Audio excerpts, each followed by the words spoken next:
नमस्कार मेरे प्यारे साथियों। तो आज के इस वीडियो में हम चर्चा करेंगे प्रजनन तंत्र के बारे में। यहाँ पर हम देखेंगे प्रजनन के प्रकारों को, साथ ही साथ हम चर्चा करेंगे पुरुष प्रजनन तंत्र के बारे में। तो चलिए इस टॉपिक से रिलेटेड जितने भी इम्पोर्टेंट पॉइंट्स हैं उनको हम एक एक करके समझते हैं। सबसे पहले हम बात करें कि आखिर प्रजनन होता क्या है। देखिए, वैसे तो आप सबको पता ही होगा कि प्रजनन क्या होता है, बट थोड़ी सी परिभाषा की अगर बात करें तो प्रजनन एक ऐसी जैविक प्रक्रिया को माना जाता है जिसके माध्यम से कोई भी जीव अपने वंश या फिर अपनी जाति की जो निरंतरता है, कंटिन्यूटी है, उसको बनाए रखने के लिए अपने ही समान नए जीवों को जन्म देता है। ठीक है, देखिए कोई भी जीव यहाँ पर जो जीवन जी रहा है तो उसका जो मेन पर्पस होता है वो ये होता है कि अपनी जो जाति है, अपनी स्पीसीज है, उसकी कंटिन्यूटी को बनाए रखें। तो अपनी कंटिन्यूटी को बनाए रखने के लिए कोई भी जो जीव होगा, जो पेरेंट्स होगा, वो अपनी एक नई संतानों को जन्म देगा जो उसके ही जैसी होगी, जिससे क्या है उसकी जाति की एक कंटिन्यूटी बनी रहे। तो इसी प्रोसेस को बोलते हैं प्रजनन या रिप्रोडक्शन। ठीक है, चलिए अब हम बात करें कि टाइप्स ऑफ रिप्रोडक्शन कौन कौन से होते हैं। तो प्रजनन के प्रकारों की अगर बात करें तो हमें मेनली दो तरह के प्रजनन देखने को मिलते हैं। एक होता है अलैंगिक प्रजनन, जिसको हम बोलते हैं एसेक्सुअल रिप्रोडक्शन, और दूसरा होता है लैंगिक या फिर जिसको बोलते हैं सेक्सुअल रिप्रोडक्शन। ठीक है, सबसे पहले हम बात करें अलैंगिक जनन की। तो अलैंगिक जनन में दो तीन पॉइंट आपको ध्यान रखना है। ठीक है, ऐसा रिप्रोडक्शन जहाँ पर नर और मादा युग्मक, ठीक है, नर युग्मक कौन सा होता है, इसको हम बोलते हैं स्पर्म। ठीक है, मादा युग्मक जो होता है इसको हम बोलते हैं एग। तो नर और मादा युग्मक जो होते हैं, गैमेट्स जो होते हैं, इनमें संयोग के बिना, ठीक है, इसमें किसी भी प्रकार का कोई संयोग नहीं होता, किसी भी प्रकार का इनमें कोई कॉम्बिनेशन नहीं होता, और बिना संयोग के ही यहाँ पर संतान की उत्पत्ति होती है। और वो संतान की उत्पत्ति किससे होती है, वो होती है एकल जनक से। ठीक है, एक सिंगल पेरेंट होता है, उसी सिंगल पेरेंट से नर और मादा युग्मक के संयोग के बिना ही यहाँ पर संतान की उत्पत्ति अगर हो रही है तो उस प्रजनन को, उस रिप्रोडक्शन को हम क्या बोलेंगे, उसको बोलेंगे अलैंगिक जनन। तो यहाँ पे बेसिक सा जो सिस्टम क्या काम करता है वो होता है कोशिकाओं का समसूत्री विभाजन। ठीक है, सेल्स जो होती है ये यहाँ पर समसूत्री रूप से विभाजित होती है, जिसको हम माइटोसिस बोलते हैं, और एक सेल से उसके ही जैसी अनेक सेल्स यहाँ पर निर्मित होती है, 1 से 2, 2 से 4। तो यहाँ पर जो विभाजन होता है उसमें क्या होता है, जो जेनेटिक मटेरियल होता है एक सेल का, वो सेम टू सेम ट्रांसफ़र होता है दूसरी सेल में। मतलब आने वाली जो पीढ़ियाँ हैं उनका जो आनुवंशिक रूप से जो जेनेटिक कॉम्बिनेशन होता है वो अपने पेरेंट्स का समान होता है, क्योंकि यहाँ पर किसी भी दूसरे जीव का यहाँ पर इंटरफेयर नहीं है, कोई रोल नहीं है, तो उसमें किसी भी तरह का चेंज यहाँ पर देखने को नहीं मिलता है। इस टाइप का जो रिप्रोडक्शन होता है वो आपको एक कोशिकीय जीव, जो यूनिसेलुलर जीव होते हैं उनमें, और जो निम्न स्तर के जीव होते हैं उनमें आपको इस तरह का रिप्रोडक्शन देखने को मिलता है। अब हम बात करें लैंगिक जनन की। तो लैंगिक जनन जो होता है वो जनन या वो रिप्रोडक्शन जिसमें नर और मादा युग्मक के संयोग से संतान की उत्पत्ति होती है, तब उस प्रकार के रिप्रोडक्शन को हम लैंगिक जनन या फिर सेक्सुअल रिप्रोडक्शन बोलते हैं। ठीक है, यहाँ पर स्पर्म और एग में एक कॉम्बिनेशन होगा और उससे एक नई संतान की उत्पत्ति होगी। अब इस प्रकार का जो रिप्रोडक्शन है उसमें हमें दो प्रकार के जीव देखने को मिलते हैं। देखिए, एक जीव होते हैं उनको बोलते हैं एकलिंगी। एक लिंगी का मतलब क्या है, जैसे एक कोई जीव है उसमें एक ही यहाँ पर सेक्स देखने को मिलेगा, एक ही तरह का जीव देखने को मिलेगा, और उसी प्रजाति का दूसरा जीव होगा जिसमें दूसरा सेक्स देखने को मिलेगा। मतलब एक मेल होगा, एक फीमेल होगा, और उन दोनों के जो गैमेट्स होंगे, युग्मक होंगे, वो वहाँ पर कॉम्बिनेशन करेंगे और फिर एक नई संतान की उत्पत्ति होगी। दूसरा एक टाइप देखने को मिलता है द्विलिंगी, या जिसको बोलते हैं बाइसेक्चुअल। इसमें क्या होता है, एक ही बॉडी होती है, एक ही शरीर होता है, उसी में आपको दोनों मेल और फीमेल दोनों के गैमेट्स उसी बॉडी में देखने को मिलते हैं, और दोनों गैमेट्स उसी बॉडी में आपस में कॉम्बिनेशन करेंगे और उससे एक नई संतान की उत्पत्ति होगी। तो इस प्रकार के जो जीव होंगे उनको हम बाइसेक्चुअल बोलेंगे, और इस प्रकार के जो जीव होंगे उनको यूनिसेक्चुअल बोलेंगे। तो ये था कॉन्सेप्ट एसेक्चुअल और सेक्चुअल रिप्रोडक्शन का। ठीक है, अब हम बात करते हैं पुरुष प्रजनन तंत्र के बारे में। पुरुष प्रजनन तंत्र की बात करें तो देखिए, हमारी जो बॉडी होती है उसमें जो पेट वाला हिस्सा होता है, इस पेट वाले हिस्से के नीचे वाला जो हिस्सा होता है उस सारे हिस्से को हम बोलते हैं पेल्विक रीजन। ठीक है, तो पेट के नीचे का पेल्विक रीजन वाला जो हिस्सा, इसमें शरीर के अंदर और बाहर कुछ अंग पाए जाते हैं जो क्या करते हैं, हमारा जो रिप्रोडक्शन होता है उसमें अपनी भूमिका निभाते हैं, अपना रोल प्ले करते हैं। तो ऐसे सारे अंग जो कि रिप्रोडक्शन में भूमिका निभाते हैं और पेल्विक रीजन में उपस्थित होते हैं, उन सारे अंगों को सम्मिलित रूप से या कंबाइन रूप से हम उसको क्या बोलते हैं, पुरुष प्रजनन तंत्र या फिर मेल रिप्रोडक्टिव सिस्टम में शामिल करते हैं। अब इसमें कौन कौन से भाग हम शामिल करते हैं, देखिए 8 भाग यहाँ पर दिए गए हैं। सबसे पहला है वसन या टेस्टिस, अधिवसन, शुक्रवाहिका या वैन डेफ्रेंसेस, शुक्राशय या seminal vesicle, prostate gland, काउपस gland और यूरेथ्रा और पीनस। ये 8 पार्ट्स हैं जो मेनली हमारे पुरुष प्रजनन तंत्र को बनाते हैं। तो चलिए इन 8 पार्ट्स को हम एक एक करके समझते हैं। सबसे पहला और सबसे इम्पोर्टेंट पार्ट आता है वसन का, या इंग्लिश में जिसको बोलते हैं टेस्टिस। टेस्टिस की अगर बात करें तो ये स्थित होते हैं शरीर के बाहर, ठीक है। शरीर के बाहर एक अंडाकार संरचना है। बात करें इनकी संख्याओं की तो देखिए ये एक जोड़ी पाए जाते हैं। मनुष्य की बात करें तो एक जोड़ी, और संख्या में देखें तो यहाँ पर 2 टेस्टिस हमें देखने को मिलते हैं। इनको हम प्राथमिक नर जननांग कहते हैं। प्राथमिक नर जननांग या फिर प्राइमरी मेल रिप्रोडक्टिव ऑर्गन इनको कहा जाता है। ये इसलिए कहा जाता है क्योंकि पूरी जो रिप्रोडक्शन की प्रोसेस होती है उसमें सबसे मेन रोल जो होता है स्पर्म प्रोडक्शन का, वो काम होता है टेस्टिस का, ठीक है। बात करें इसके आकार की तो ये 2 से 3 सेंटीमीटर चौड़ी और 4 से 5 सेंटीमीटर लंबी अंडाकार संरचना है, ठीक है। यहाँ पर आप देख पा रहे हैं ये अंडे जैसी संरचना, इसी संरचना को बोला जाता है टेस्टिस या वसन। टेस्टिस की अगर बात करें तो जैसा कि मैंने पहले आपको बताया, ये शरीर के बाहर स्थित होते हैं। अब शरीर के बाहर कैसे स्थित होंगे, यहाँ पर आपको स्किन की एक थैली जैसी संरचना देखने को मिलेगी।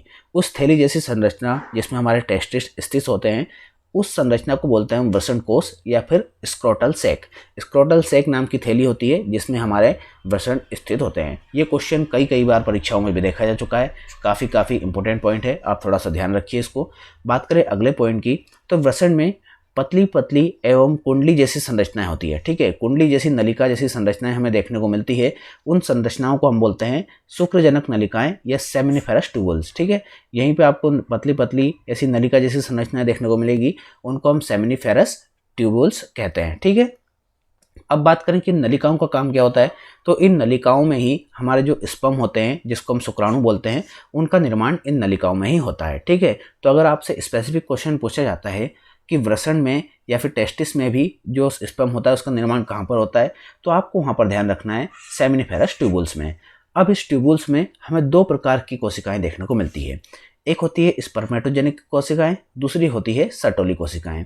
अब स्पर्मेटोजेनिक कोशिकाएं जो होती है, जैसा कि इसके नाम से स्पष्ट है, ये स्पर्म का यहाँ पर निर्माण करती है, शुक्राणु का निर्माण करती है, इसलिए इनको कहा जाता है स्पर्मेटोजेनिक कोशिकाएं। और दूसरी कोशिकाएं जो होती है वो होती है सर्टोली कोशिकाएं। सर्टोली कोशिकाएं जो होती है, जब स्पर्म का निर्माण स्पर्मेटोजेनिक कोशिकाओं द्वारा कर दिया जाता है तो उसके बाद उसको बढ़ने के लिए पोषण की, न्यूट्रिशन की आवश्यकता होती है। तो उसको न्यूट्रिशन प्रदान करने का जो काम होता है वो काम होता है हमारी सर्टोली कोशिकाओं का। सर्टोली कोशिकाओं वाला क्वेश्चन इस सारे टॉपिक में सबसे ज़्यादा इंपॉर्टेंट है। कई बार परीक्षाओं में इसको मैंने देखा है, 2 से 3 बार तो मैंने खुद एग्जाम में इसको फेस किया है। तो सर्टोली कोशिकाओं का जो काम होता है वो होता है शुक्राणुओं को पोषण प्रदान करना, और ये पाई जाती है हमारी वसन में सेमिनिफेरस ट्यूबुल्स में, ठीक है। बात करें टेस्टोस्टेरोन हार्मोन की, तो एक हार्मोन होता है जो पुरुषों में पाया जाता है, जो पुरुषों का जो सेक्सुअल बिहेवियर होता है उसको कंट्रोल करता है। उस हार्मोन का नाम होता है टेस्टोस्टेरोन। तो टेस्टोस्टेरोन हार्मोन जो होता है वो भी हमारे टेस्टिस में ही उत्पन्न होता है। बात करें दूसरे सबसे महत्वपूर्ण पार्ट की, तो दूसरा पार्ट आपको देखने को मिलेगा अधिवसन, या फिर जिसको बोलते हैं एपिडाइडमिस। अधिवसन की अगर बात करें तो हमारा जो हमने बात की थी वसन या टेस्टिस, उस टेस्टिस के पीछे ही आपको एक संरचना देखने को मिलती है जो कि लंबी कुंडली जैसी संरचना होती है। देखिए ये वाला लाइट पार्ट आप देख पा रहे होंगे, ये था टेस्टिस। इसी के पीछे आपको थोड़ा सा डार्क पार्ट देखने को मिल रहा होगा, एक ये भी कुंडली जैसी ही संरचना होती है, और इसकी लंबाई लगभग होती है 5 से 6 मीटर तक। 5 से 6 मीटर लंबी कुंडली जैसी संरचना होती है जिसको हम बोलते हैं अधिवसन या फिर एपिडाइडमिस। अब इसका काम क्या होता है, देखिए टेस्टिस में क्या हुआ, शुक्राणुओं का या स्पर्म का वहाँ पर रिप्रोडक्शन हो गया। उसके बाद क्या होता है, शुक्राणुओं का विकास करना होता है, उन स्पर्म को विकास करना है, या फिर उनको स्टोर करके रखना है, या फिर उनको एक जगह से दूसरी जगह तक वहाँ उनको ट्रांसपोर्ट करना है। तो ये सारा काम कि जो स्पर्म है उसको डेवलप होने देना, उसको स्टोर करके रखना, उसका परिवहन करना, ये सारा काम होता है अधिवसन का या फिर एपिडाइडमिस का। तो इन सारे कामों को करता है एपिडाइडमिस। इसके बाद तीसरा और इम्पोर्टेंट पार्ट आता है, उसको हम बोलते हैं शुक्रवाहिका या फिर जिसको कहा जाता है वास डिफरेंसेस। काफ़ी महत्वपूर्ण एक ये लंबी नली जैसी संरचना होती है, और इसका काम क्या होता है, ये जोड़ती है एपिडाइडमिस या अधिवसन को शुक्राशय से या फिर सेमिनल वेसिकल से, ठीक है। देखिए यहाँ पर हमने देखा था, यहाँ पर था हमारा एपिडाइडमिस, ठीक है। यहाँ से एक नली निकली, ये नली ऐसे निकल के गई, ठीक है। ये जाती है कहाँ तक, ये जाती है शुक्राशय तक। ये वाला जो व्हाइट पार्ट आप देख पा रहे हैं ये है शुक्राशय, या फिर इसको इंग्लिश में हम बोलते हैं सेमिनल वेसिकल। तो इन दोनों पार्ट्स को आपस में जोड़ने का जो काम है वो काम करती है शुक्रवाहिका या वास डिफरेंसेस। चौथा पार्ट आता है हमारा शुक्राशय या फिर जिसको बोलते हैं सेमिनल वेसिकल। शुक्राशय जो मैंने अभी आपको बताया था, जो यहाँ पर एक थैली जैसी संरचना होती है, ये होती है एक थैलीनुमा संरचना। और इससे क्या होता है, इससे एक लिक्विड निकलता है, उसका नेचर होता है क्षारीय या एल्कलाइन, जिसका पीएच हमें 7.4 देखने को मिलता है। इससे क्या होता है, जो हमारा वीर्य होता है जिसको हम सीमन बोलते हैं इंग्लिश में, ठीक है, जो सीमन है यहाँ पे लिखा हुआ है, इसका जो मैक्सिमम पार्ट होता है वो इसी लिक्विड से बनता है, जो निकलता है किससे, शुक्राशय या सेमिनल वेसिकल से। ठीक है, तो काफ़ी महत्वपूर्ण ये पॉइंट है। अब हम बात करें पांचवें पार्ट की, तो पांचवा पार्ट हमें एक ग्लैंड के रूप में देखने को मिलता है, जिसको हम बोलते हैं प्रोस्टेट ग्लैंड या फिर प्रोस्टेट ग्रंथि। ये ग्रंथि जो होती है ये हमें देखने को मिलती है जो हमारा ब्लैडर होता है और हमारा जो सिस्न या पेनिस जो होता है, उन दोनों के बीच में हमें देखने को मिलती है। कहाँ पर है, इस डायग्राम में हम देखें तो ये वाला जो पार्ट है ये होता है हमारा ब्लैडर का काम क्या होता है, जो हमारी यूरिन होती है, मूत्र होता है, उसको टेम्परेरी तौर पे स्टोर करके रखने का काम होता है ब्लैडर का। और ये वाला जो पार्ट आप देख पा रहे हैं ये यहाँ से स्टार्ट है और ये शरीर के बाहर तक जाता है, ये वाला पूरा पार्ट कहलाता है हमारा पेनिस।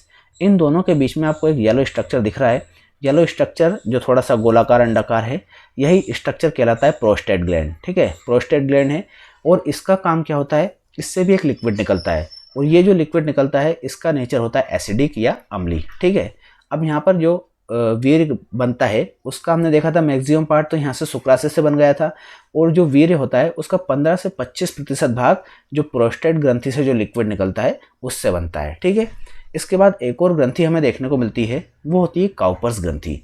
काउपर्स ग्रंथि जो होती है, देखिए अभी हमने यहाँ पर बात की थी कि जो हमारा ये वाला येलो वाला पार्ट था, येलो वाला पार्ट को हमने कहा था प्रोस्टेट ग्लैंड।